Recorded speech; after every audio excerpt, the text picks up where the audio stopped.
Okay, let's play Terratopia, March of the Demon King for the Playdate by Kodiak Games, $5 over on the catalogue. It's described as a narrative puzzle game, kind of choose your own adventure style.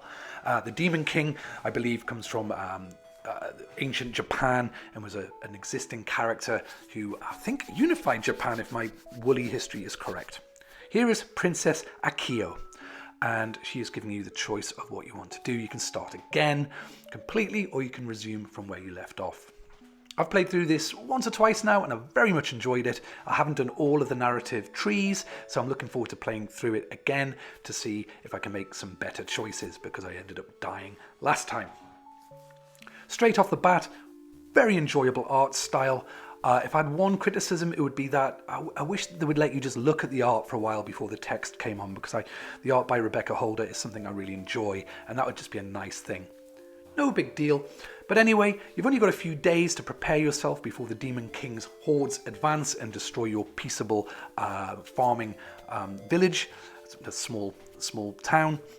So the possibilities of the day may be endless. But if you want to stop the Demon King, you can only accomplish about 5 things. And here are the things you can explore and accomplish. This is the choose your own adventure element, and there's a lot of stuff to do here. So I'm going to go and train with the militia of the town of Shuna. We're not large enough here to support a dedicated military, though many members of the militia drill vigorously. Those who have seen real combat are few. You'll need all the help you can get, and a visit from the princess might be just the thing to instill them with some confidence and lift their spirits. Now, as you go through your choices, Tell Me More will help you decide whether it's the right choice to make at that time, and you find out a bit more. So there's a lot of reading here, a lot of text. It's an enjoyable, laid-back kind of game. Although there's only a few days to do the things you want to do, there's not a timer as such, and I love that. You can just spend time with the text and think about your next move.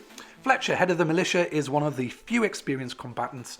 His right hook could level even a seasoned sword fighter. A pharmacist by day, he has left his shop entirely in the hands of his wife and child in order to spend his time drilling the town's fighters. Fletcher, Princess Akio, I'm sure your presence here will mean a lot to the militia. Have you seen the blacksmith's nephew? He went to the Forest of Illusion to find herbs. Take note. But no one's seen him since he's left. Jeddah is beside himself. So you get introduced to characters and scenarios, which will help you make the choices later on. We hope the boy's okay, but he's not very good at taking care of himself. All right. You catch up with Fletcher for a bit, but eventually you get down to the business of training the militia. While you've never been a tactical genius, you're well versed in the skill of killing monsters, and the hordes of the Demon Kings are nothing but monstrous. You spend a few hours running drills and perhaps more importantly, lifting spirits. With your guidance, the people of Shuna seem better prepared for the fight to come. You hope it's enough.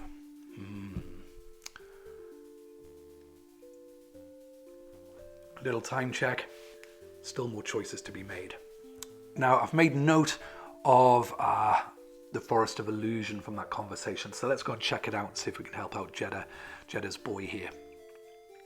Now, it can be quite easy to fall into tropes and stereotypes and lazy writing with this kind of world and game, but here, although there's some familiar themes, it's written really well, so the narrative drives you forward. You want to see what's happening. The language is grown up and engaging, as are the characters and some of the choices you have to make. Definitely fun for all the family kind of thing, but it's not throwaway and lazy. Time seems to flow differently in the forest, moving at a snail's pace now, then rushing past you. Among the roots and branches, there are mystical beings and sounds.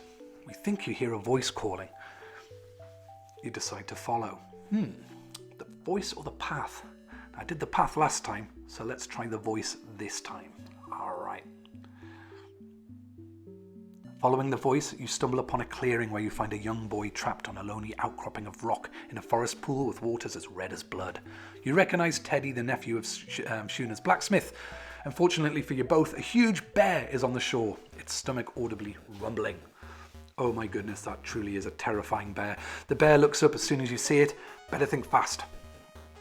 You always thought yourself the altruistic type, but even if you weren't, that bear sees that you are just much more accessible than Teddy. It charges at you. Oh no. Oh, it looks cross. You take 4 damage, tussling with the Ursine menace. And then you can see your damage down at the bottom right there. Yikes, 1 out of 5. You also have money and you have fighting skills 2 to develop. Anyway, you manage to fight off the bear and it runs away. Good. So as you can see, very simple mechanics here, but really it plays out very well and is enjoyable to go through the options and make different choices the second time you play through, because you will have to play through this a couple of times. It's midday, time for about 3 more things.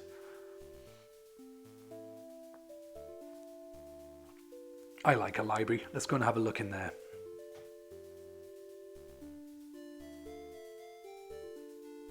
And there's some more options on the other screen. Okay. While Shuna is not a large kingdom by any means, your father has always been an avid reader, and there's sure to be something contained within the castle library of use. If only you'd spent more time paying attention to your studies. A lesson for us all there. So, yeah. But let's find out if it's really worth doing this. While you're not sure what you're looking for, there might be something useful. Okay. Let's do it. Nice library. And again, you know, the text box comes up a bit quick. I would like to kind of feast my eyes on the graphics a bit longer. But anyway, you get a bit of a choice at every turn, and it's evocative. It sets a nice scene, and it's up to you what you want to do and how you feel and your mood, which I really enjoy about this. So you decide to look for helpful info, picture book. I did helpful info once, so let's try this one. After a short survey of the most entertaining books, one in particular catches your eye. The etchings are exquisite, depicting strange rocky landscapes and shrines covered in plants. Oh, looks magical. And indeed it is. So you've got an untranslated tome which appears up there in the top right. So obviously there's a few things to collect here, which is interesting. Let's see what we can find. Okay, you're done here. Let's go. It's getting late in the day. Need to make some big choices. Go fishing or talk to the hermit. Okay, so a cabin on the shore. The hermit, Babaderi, lives a life of aesthetic contemplation. He's given away his sword and Pegasus boots already to the last adventurer who visited. Interesting. The cabin is small but appropriately homey. There are herbs and a bouquet garni, barrels giving off the smell of fermentation, and a pile of firewood by the door. Lovely.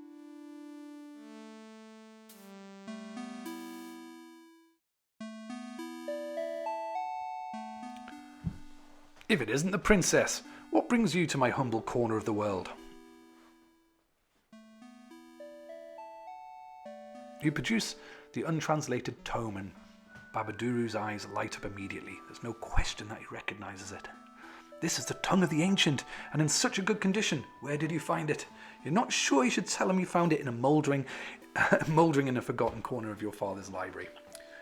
But anyway, he gets on with the matter at hand.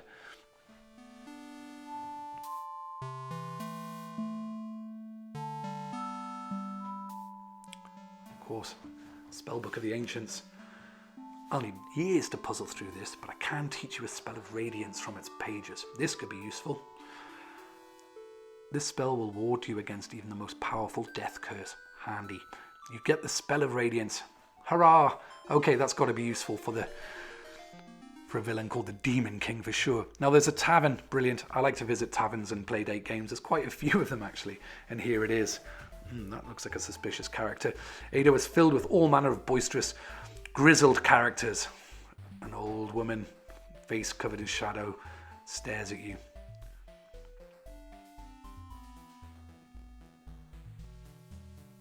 You meet this guy whose shiny, rubbery skin, well-formed flukes, and immaculate and powerful blowhole. My goodness, he sounds unusual, and he looks unusual. Hands, I assume you've come here with more to fill your hands than promises. And the dialogue goes on, I won't spoil it for you. You can go back to your castle room at any time during the game and check out your stats and just take a breather. It won't affect the timeline. So let's just have a quick look through this. There's not a huge amount of complexity here. Weapons, armor, and other stats. So let's have a look at the power just to see how this plays out.